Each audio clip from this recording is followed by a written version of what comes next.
de salvação. E nós vamos citar no texto que está em Lucas 23, verso 39 ao 43, que diz assim: E um dos malfeitores que estavam pendurados blasfemava dele, dizendo: Se tu és o Cristo, salva-te a ti mesmo e a nós. Respondendo, porém, o outro repreendia-o, dizendo: Tu nem ainda temes a Deus, estando na mesma condenação?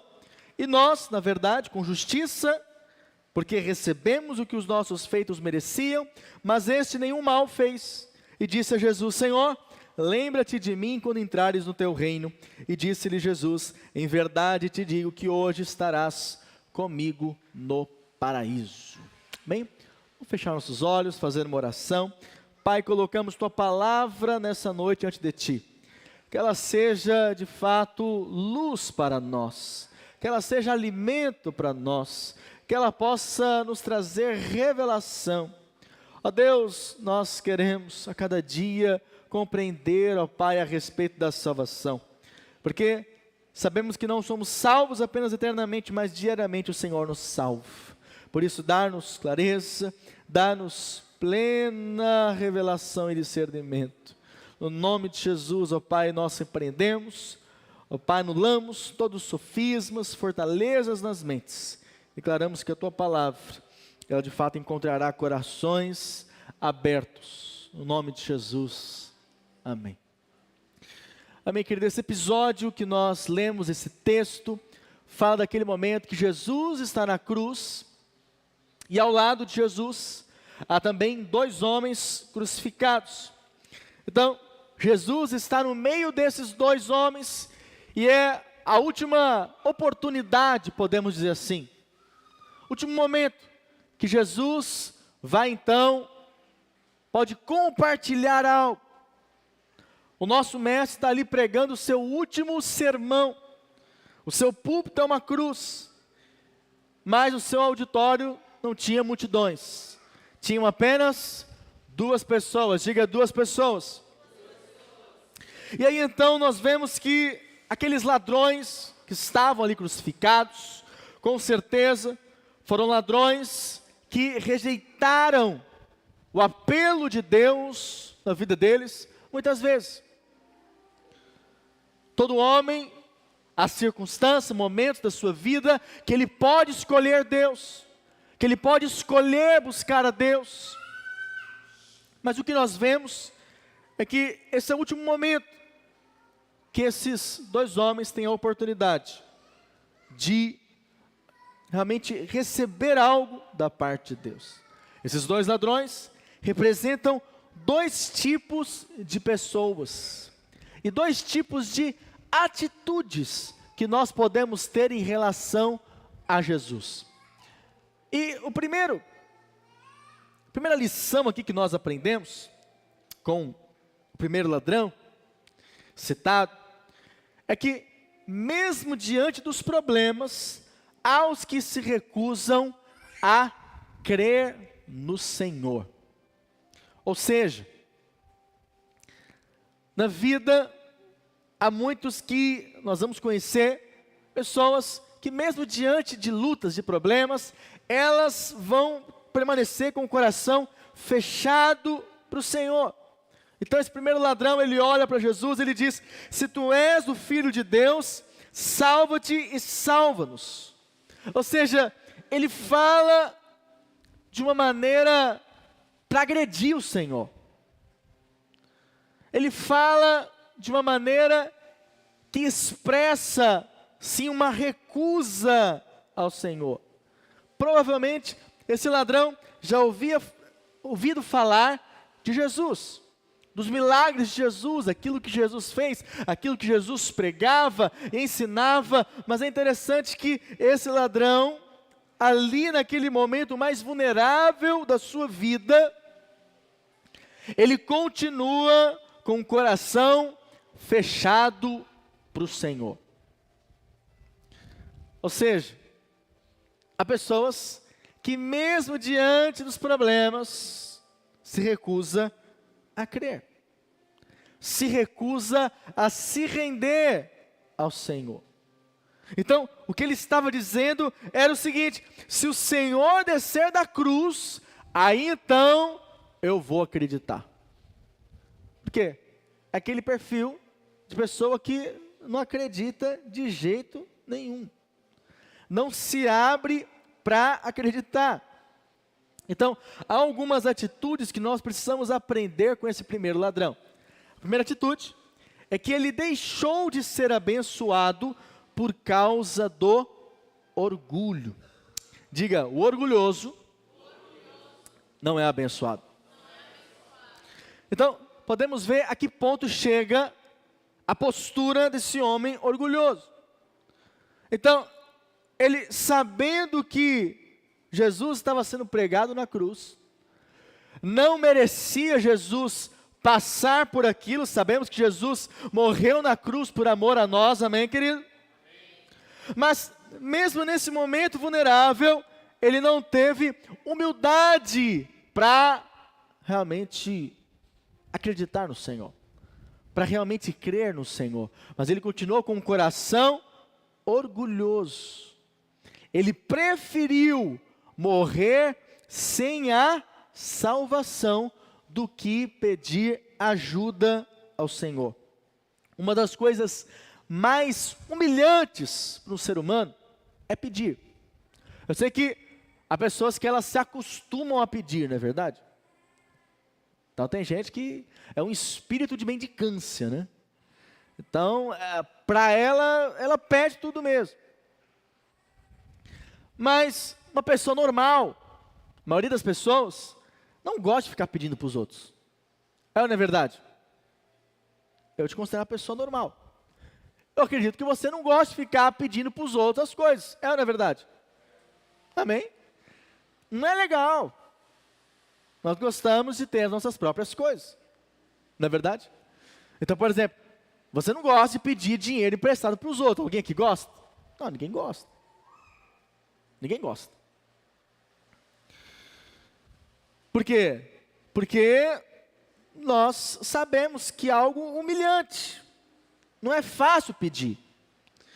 Mas é interessante que, muitas vezes, isso leva algumas pessoas a não pedirem para Deus. Mas lembre-se, para Deus você tem que pedir. Diga assim, para Deus eu preciso pedir. Por quê? Porque diante de Deus, olha para cá, você é muito pobre e Ele é muito rico. Amém, querido? Mas acredite, não há nada que você possa fazer para Deus que faça Ele então abençoar você. Apenas uma coisa. Qual? Pedir. Pedir. Então, o filho tem que pedir para o pai. Nós pedimos para o nosso Pai Celestial. A minha filha, quando quer algo de mim, ela não tem que negociar comigo. Papai, faz isso, me ajuda nisso que eu te dou aquilo. Não. Ela simplesmente vem e pede. Amém, querido? Da mesma maneira, se você deseja ser abençoado, você precisa ser humilde para pedir para Deus. Tenha essa facilidade na sua vida, não veja isso como algo difícil. Amém, querido? Ou seja, que você não tem liberdade.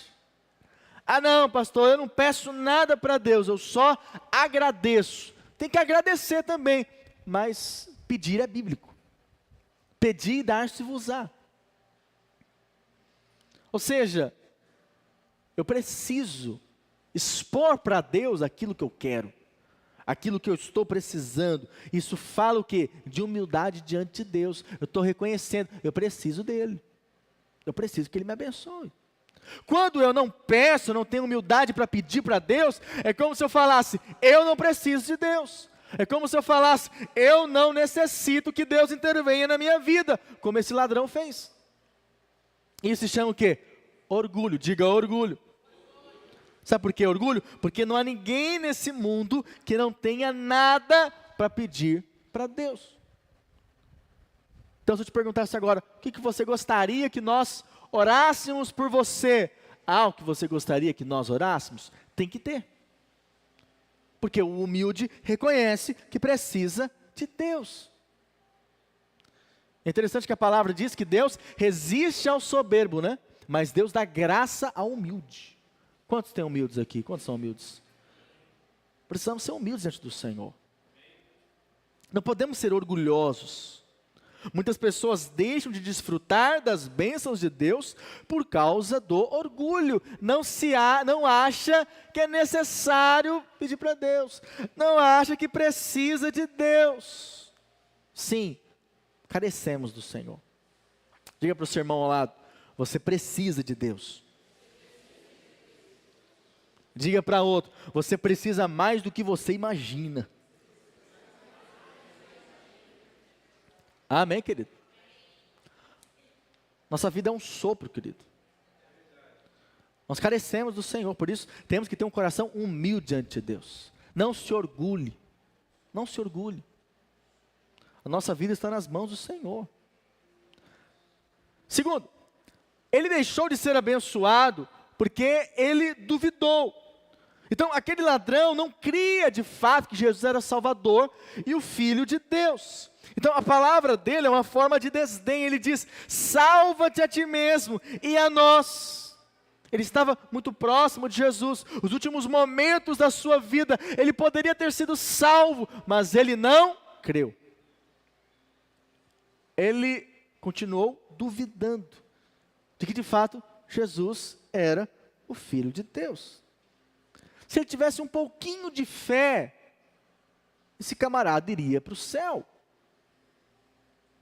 Mesmo ali, depois de uma vida toda errada, fazendo coisas erradas, ele poderia ter ido para o céu, mas ele não foi. Por quê? Porque ele duvidou. Diga assim: a dúvida é a maior ladra das bênçãos de Deus. Quantos querem ser abençoados? Então você não pode viver alimentando a dúvida no seu coração. Deus já liberou a bênção sobre a sua vida. O Senhor quer abençoar você. Você não pode ficar duvidando disso, não. Ele já abençoou. Agora a sua parte é crer. Por quê? A linguagem do Espírito é a fé. Fé aonde? Fé no Filho de Deus. Quando eu creio em Cristo Jesus, eu posso ter convicção de que eu desfrutarei de uma vida abençoada. Porque na cruz ele padeceu por nós. Interessante que no mundo as pessoas acreditam em Papai Noel, acreditam no coelhinho da Páscoa, acreditam em disco voador, acreditam em gnomo, mas tem dificuldade para realmente viver uma vida de fé na presença de Deus. Não uma vida de fé, que na verdade não testemunha isso. Diz que crê, mas vive uma vida completamente sem a dependência de Deus. Porque quem depende de Deus, quem crê em Jesus realmente, todos os dias vive uma vida para Ele. Todos os dias vive na presença dEle, para a glória dEle. Amém, querido? E esse ladrão na cruz, ele duvidava. Ele estava numa situação difícil, encurralado, não tinha para onde correr, crucificado. Mesmo assim, ele não creu. A dúvida permaneceu no seu coração. Isso nos reflete algo. Ao invés de nós ficarmos questionando do Senhor, duvidando do Senhor, nós precisamos crer. Diga: a minha parte é crer. A nossa parte é falar: Senhor, me ajuda. Eu não sei o que fazer. Eu não tenho para onde ir. Eu careço do Senhor. Eu necessito de um milagre. E eu creio que o Senhor pode fazer na minha vida. Nossa parte é essa. Amém, querido? Então, diante das situações da vida, nós precisamos mostrar para o Senhor que nós cremos. Diga: eu preciso mostrar para o Senhor que eu creio. Terceira atitude, ele deixou de ser abençoado porque desperdiçou a última oportunidade da sua vida. Há um ditado que diz: há três coisas que não podem voltar atrás: uma pedra atirada, uma palavra proferida e uma o quê? Oportunidade perdida. Sabe que na vida há algumas oportunidades que elas surgem e que às vezes você não agarra, mas depois de um tempo ela aparece de novo. É ou não é verdade? Há oportunidades que são assim. Mas há oportunidades que só passam uma vez. Se você não for, perdeu e já era. É ou não é verdade? Então, a vida é assim. São oportunidades que surgem. Chances que aparecem. Então, como no caso desse ladrão aqui, ele era uma mega da virada. O cara viveu uma vida errada o tempo todo. No final da vida, quem está do lado dele? Jesus. Ou seja, ele podia ali receber a salvação. Uau! Mas ele desperdiçou, diga desperdiçou. A última oportunidade que ele teve, ele não agarrou. Por isso lembre-se, oportunidades são arranjos de Deus na nossa vida. Fique atento às oportunidades que Deus tem colocado diante de você. Muitas vezes, Deus quer abençoar você e você não está enxergando a oportunidade. Amém? Toda oportunidade que aparece então de fazer algo é de Deus, pastor? Não, nem sempre. Nem sempre. Por isso que precisamos estar bem alinhados ao coração de Deus, para saber aquilo que vem do Senhor. Agora, há oportunidades de Deus que nós precisamos ter cuidado para não deixar passar. Devemos agarrar essas oportunidades com unhas e dentes. Ou seja, seguir firme no propósito que Deus tem para a nossa vida, que o Senhor tem para a sua vida. Você está compreendendo isso nessa noite? Amém, querido? Então, fique atento às oportunidades que Deus coloca diante de você. Esse camarada aqui, ele não ficou atento. Ele não percebeu que Deus havia dado a ele uma oportunidade. Ser crucificado ao lado de Jesus. Então, por causa do orgulho, por causa da incredulidade e por causa da falta de senso de oportunidade, aquele ladrão desceu para a sepultura do jeito que ele estava. Como? Condenado. Condenado. Então ele foi condenado duas vezes. Condenado porque morreu na cruz, mas também condenado porque foi para o inferno. Porque ele não creu em Jesus. E há muitas pessoas que vivem como esse ladrão. Como assim, pastor? Eles estão vivendo uma vida difícil, o pior momento da vida, mas não se quebranta. Está no momento ruim, de luta, dificuldade, mas não larga o mundão, velho. Você entende? Ou seja, está numa vida difícil, da pindaíba, mas não se rende ao Senhor. Devemos ser fáceis para Deus, amém, querido? Ser fácil. Estou no tempo ruim? Eu estou facinho para Deus. Eu estou no tempo bom da minha vida? Estou facinho para Deus também. A minha vida é conectada com Ele. Precisamos viver assim. Acessando a graça de Deus que há em Jesus. Portanto, eu creio que essa noite é uma oportunidade para que nós possamos refletir na vida desse ladrão, dessa postura que ele teve, dessa atitude que ele teve, de não se render ao Senhor, mesmo no momento mais difícil da sua vida. Em segundo lugar, nós aprendemos com outro ladrão agora.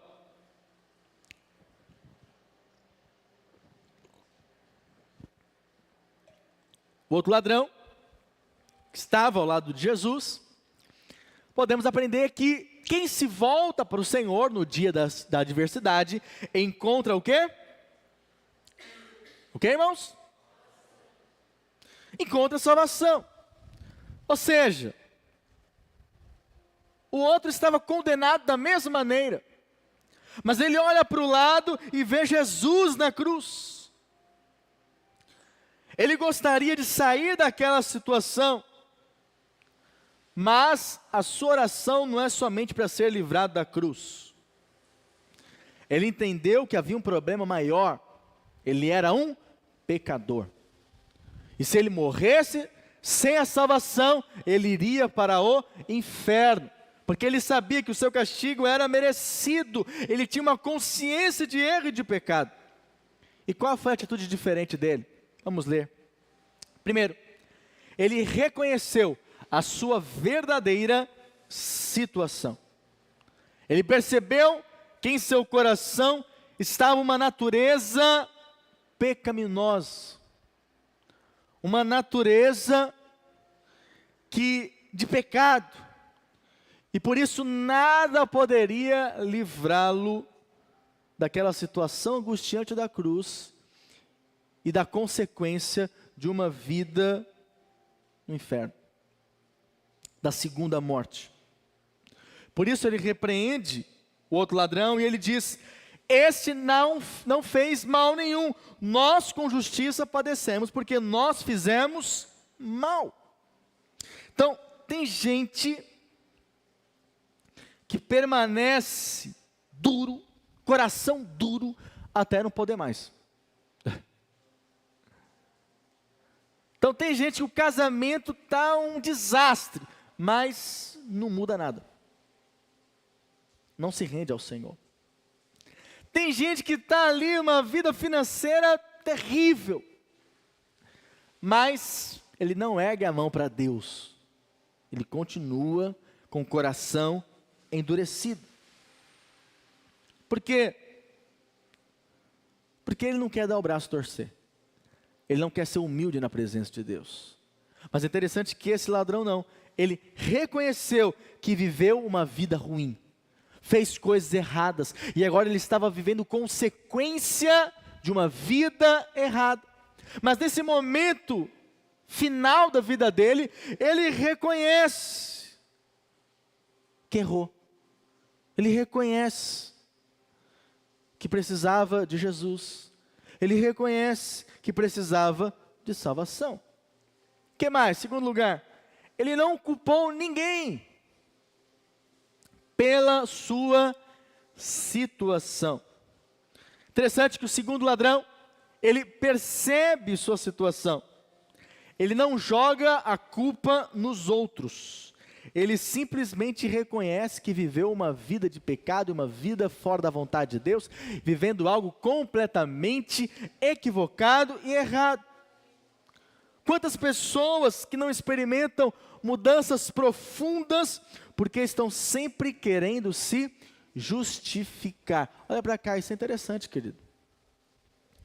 Esse ladrão, ele não culpou ninguém pela situação que ele estava vivendo. Ele reconheceu, não, eu errei, eu falhei. Eu mereço o que eu estou passando aqui. Agora, tem gente que está vivendo consequências ruins na vida, mas qual é a tendência? Culpar os outros. Ah não, eu estou vivendo isso por causa do meu pai. Não, por causa da minha mãe, ou por causa lá do chefe, ou por causa do meu irmão fez isso comigo. E culpa. Culpa o governo, culpa a política, culpa pessoas, culpa amigos, colegas, parentes. Mas sabe, isso nunca vai resolver seu problema. Você sabia disso? Esse espírito vitimista, de se ver como uma vítima, nunca vai resolver. Porque a culpa é sempre do outro. Eu nunca estou errado.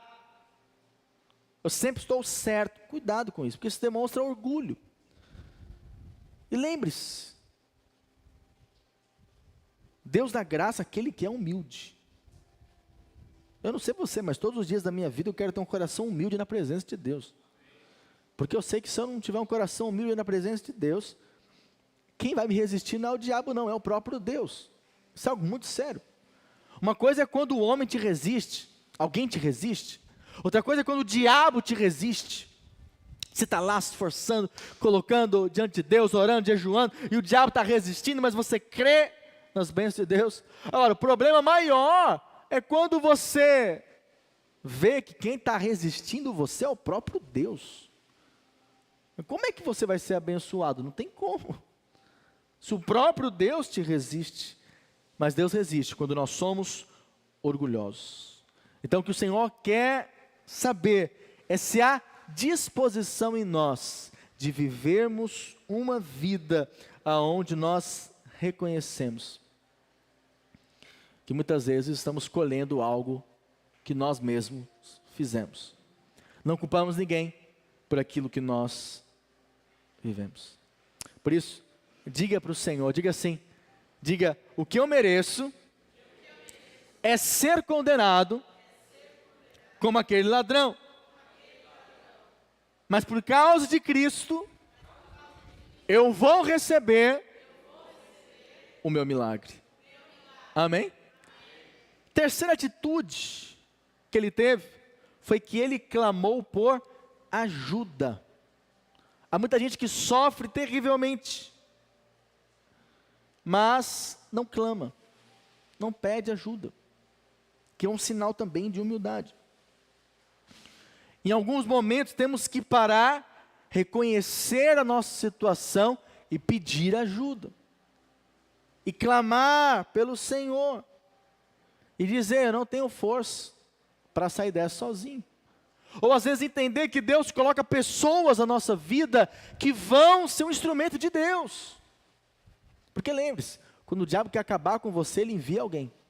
Mas quando Deus quer resgatar você, ele também vai enviar alguém. É assim que funciona. Não ignore pessoas que chegam na sua vida, que se conectam com você. Elas têm o poder de influenciar você, tanto para o bem quanto para o mal. E há pessoas que Deus vai colocar na sua vida para que elas possam ajudar você, abençoar você, servir você, colocar um caminho diante de você. E o caminho é Cristo. Quarta atitude. Esse ladrão, ele reconheceu Jesus como rei. Ele diz, Senhor, lembra-te de mim quando entrares no teu reino. Portanto, Jesus não quer ser rei apenas dos nossos problemas. Ele quer ser rei de toda a nossa vida. Quantos podem dizer amém por isso? Amém. O segundo ladrão, embora tivesse inúmeras necessidades naquele momento, ele simplesmente pede, Senhor, eu sei que essa vida aqui está acabada para mim. Mas eu tenho consciência de uma coisa, essa vida não é tudo, eu sei que existe a vida eterna. E aí ele fala, lembra-te de mim quando entrares no teu reino. E o Senhor responde o que para ele? Ainda hoje estarás comigo no paraíso. Aleluia. Você já descobriu que essa vida não é tudo? Não é tudo. Você já descobriu que você não está aqui apenas para trabalhar? Pagar conta. Amém? Não! Você está aqui para viver para a glória de Deus. Você está aqui para viver uma vida onde você tem convicção que o seu destino é o céu. Amém, querido? Pode deixar, João Paulo, senão você vai atrapalhar o culto aqui. O pessoal está olhando para você, mexendo no ar-condicionado. É desligar? Está com frio? Então, desliga tudo então, pode desligar. Voltando para cá, irmãos. Então assim, é necessário reconhecer que em Jesus não há apenas um Salvador, mas um Senhor na sua vida. Ele quer que você seja o Senhor, que você viva para Ele como Ele sendo o Senhor da sua vida. Todos os dias. Não uma vida simplesmente natural e terrena, mas uma vida onde você sabe que há uma eternidade. Que a eternidade te espera. Você compreende isso? Não podemos ter a atitude daquele primeiro ladrão e simplesmente desprezar o Senhor Jesus, ou o que Ele tem para fazer na sua vida. E aprendemos também, terceiro ponto aqui, para a gente estar encerrando a mensagem de hoje, que milagres acontecem quando Jesus está no centro. Diga isso, milagres acontecem quando Jesus está no centro. Jesus estava no meio daqueles dois ladrões crucificados, ele também crucificado. Jesus estava no meio. Por isso, sempre que Jesus está no meio, milagres vão acontecer, milagres vão se manifestar. Se formos notar na Bíblia, mostra diversas vezes que o Pai coloca o seu Filho no meio. Então você sabe, nosso Deus é um Deus triuno. Pai, Filho e Espírito Santo. Jesus está no meio. A palavra também nos mostra que quando tinha 12 anos, Jesus ensinava os doutores da lei no meio deles. Jesus também disse que onde estiverem 2 ou 3 reunidos no seu nome, Ele estará onde? No meio deles. Portanto, ao morrer, o Pai coloca Jesus no meio dos dois ladrões. Porque o lugar de Jesus deve ser sempre no meio, no centro. Da mesma maneira, o lugar de Jesus nas nossas vidas deve ser no centro, no meio. Ele deve ser o nosso centro. Você compreende isso? Ou seja, é Ele que ruma a sua vida, que dá direção à sua vida. Sempre coloque Jesus no meio da sua vida, coloque Jesus no meio da sua família, no meio do seu casamento, no meio da sua vida profissional, dos seus negócios. Por isso que muitos não têm, muitas vezes, uma resposta do Senhor, uma vitória da parte do Senhor. Por quê? Porque não coloca Jesus no centro, não coloca Jesus no meio. Jesus não é bem-vindo. É colocado de fora de algumas áreas da sua vida, de algumas situações da sua vida, mas não é isso que o Senhor espera. Ele espera estar no centro. Naquele casamento que Jesus faz o milagre, o seu primeiro milagre em Caná da Galileia, o vinho tinha acabado e Jesus estava no meio daquele casamento, no meio daquela festa. E por isso o milagre se manifestou. Por isso devemos crer assim, amém, querido? Quanto mais Jesus está presente nas nossas vidas, quanto mais Ele é o centro das nossas vidas, mais nós veremos respostas do Senhor, mais nós veremos milagres da parte de Deus, o sobrenatural de Deus se manifestando em nós. Você crê nisso? Por isso, se está no meio de uma enfermidade, coloque Jesus como centro. Se está no meio de um problema no seu casamento, coloque Jesus como centro. Se está no meio de um problema profissional, coloque Jesus como centro. É algo no seu ministério, é algo nos seus estudos, nos seus projetos, seus planos, seus sonhos, coloque o Senhor no meio. É Ele que nos salva, é Ele que nos resgata. João 6,37 diz: todo aquele que o Pai me dá, esse virá a mim, e o que vem a mim, de modo nenhum o lançarei fora. O pedido daquele ladrão foi no último minuto da sua vida, mas Jesus o ouviu e disse: ainda hoje estarás comigo no paraíso.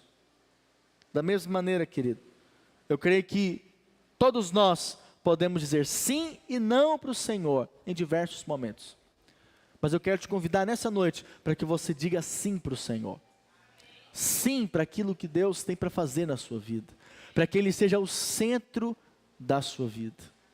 Amém, querido? Vamos fazer isso nessa noite? Fique de pé no seu lugar.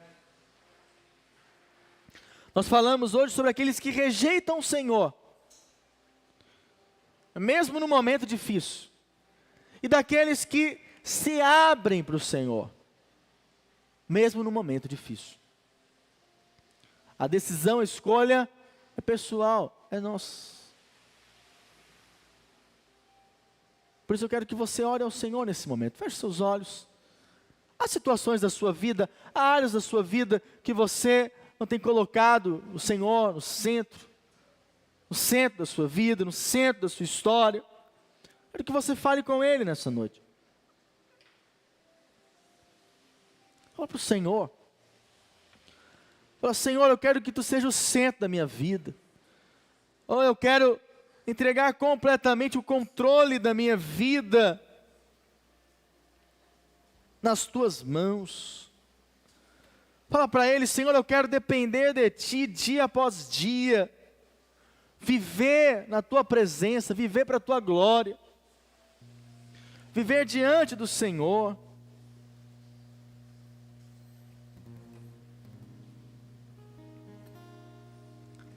Fala para Ele nessa noite.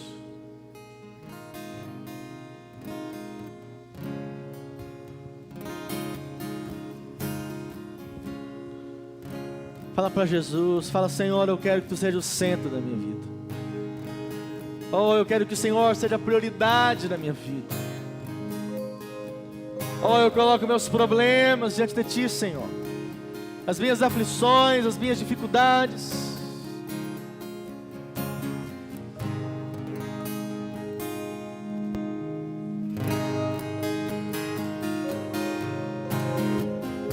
Fala para Ele.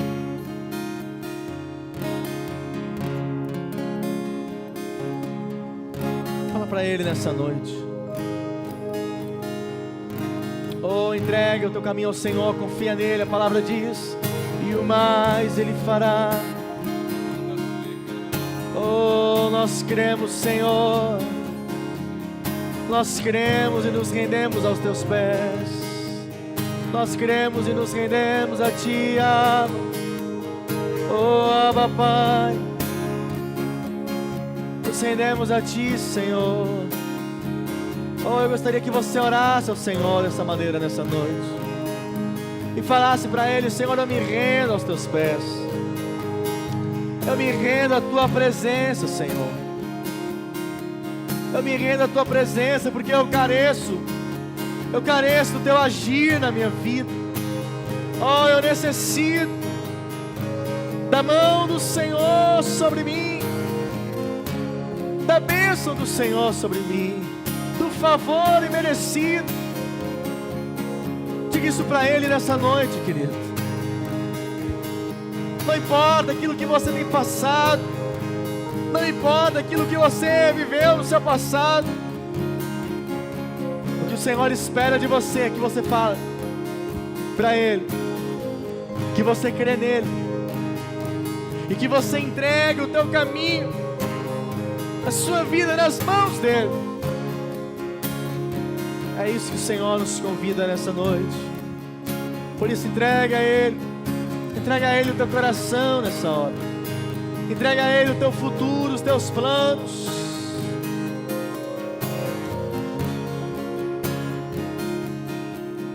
Aleluia. Vamos declarar. Entra. Entra. A porta está aberta. Pode entrar.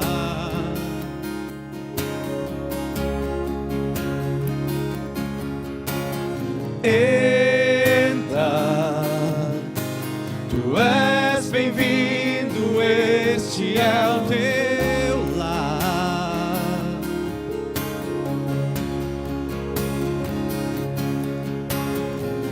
Pode entrar, a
frente é assim.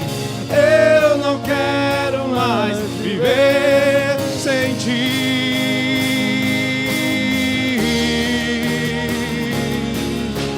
Vem fazer morada,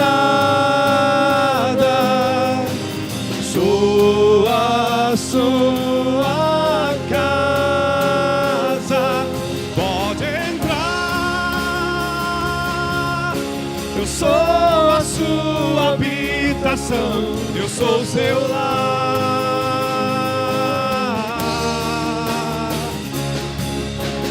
Vem fazer morada, sou a sua casa, pode entrar.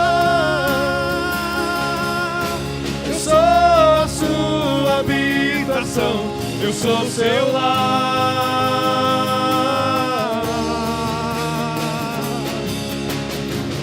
Pode entrar, a casa é sua, esse é o teu lar. Yeshua, daqui pra frente é assim. Eu não quero mais viver sem ti.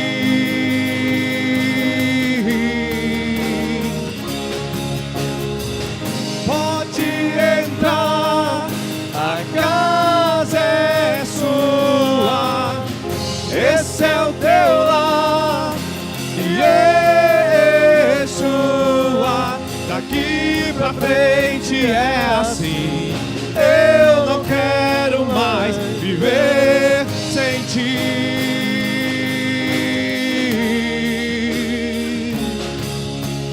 Vem fazer morada, sou a sua casa, pode entrar. Eu sou a sua habitação, eu sou teu lar.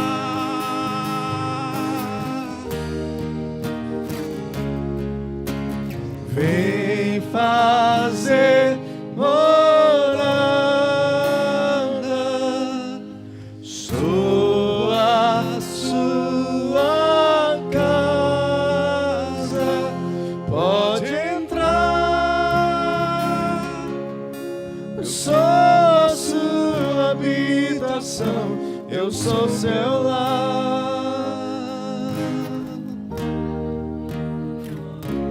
Aleluia, Senhor, nós oramos e te agradecemos, Abba, por aquilo que o Senhor falou conosco nessa noite. Nós queremos colocar em prática isso.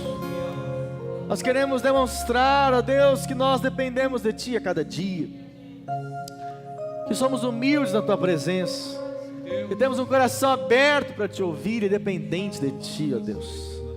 No nome de Jesus, ó Pai, oramos, Senhor, para que de fato todos os dias nós possamos ver a Tua mão sobre nós. No nome de Jesus, Pai, abençoa aqueles que nos visitaram nessa noite. Que o Senhor possa manifestar a Tua graça, a Tua provisão e os Teus milagres sobre eles, ó Deus. No nome de Jesus, que tenhamos uma semana debaixo da Tua graça, do Teu favor. Continuaremos em jejum e oração, clamando ao Senhor, dependendo de Ti, e que de fato o Teu favor possa ser manifesto nesse tempo, no nome de Jesus. Amém, amém. Querido, aplauda ao Senhor.